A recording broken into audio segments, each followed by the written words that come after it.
এ যেন সর্ষের মধ্যেই ভূত। খাস থানা থেকেই উধাও হয়ে গেল গুরুত্বপূর্ণ মাদক মামলার কেস ডায়েরি। মামলার গুরুত্বপূর্ণ নথি কি নিছকেই হারিয়ে গেছে, নাকি অভিযুক্তদের বাঁচাতে সরিয়ে ফেলা হয়েছে কেস ডায়েরি? কলকাতা হাইকোর্টের জলপাইগুড়ি সার্কিট বেঞ্চের নির্দেশে রহস্য উদ্ঘাটনে ঘটনার তদন্তভার নিল সিবিআই।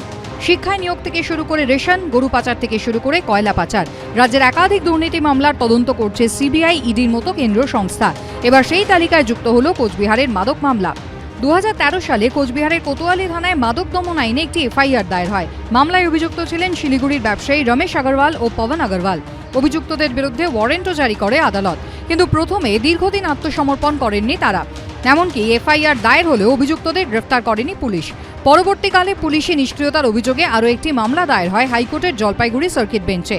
এরই মধ্যে গত বছর আত্মসমর্পণ করেন অভিযুক্তরা। তারপরই সামনে আসে চাঞ্চল্যকর ঘটনা।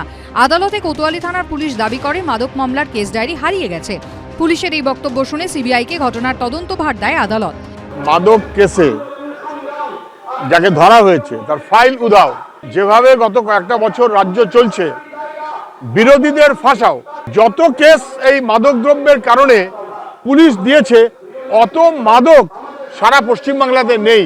ফলে এখন ফাইল লোপাট করতে হচ্ছে। যে কোনো মামলার ক্ষেত্রে কেস ডায়েরি একটি অত্যন্ত গুরুত্বপূর্ণ নথি। প্রমাণ থেকে সাক্ষীদের বয়ানের মতো গুরুত্বপূর্ণ তথ্য থাকে কেস ডায়েরিতে। মামলার তদন্তকারী আধিকারিক, সুপারভাইজিং অফিসার এবং ম্যাজিস্ট্রেট এই নথি দেখতে পারেন।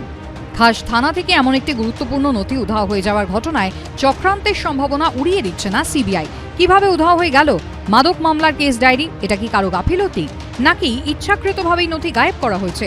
দেখুন, এবার রাজ্যটা মনে হচ্ছে কোর্ট আর সিবিআইডি চালাবে।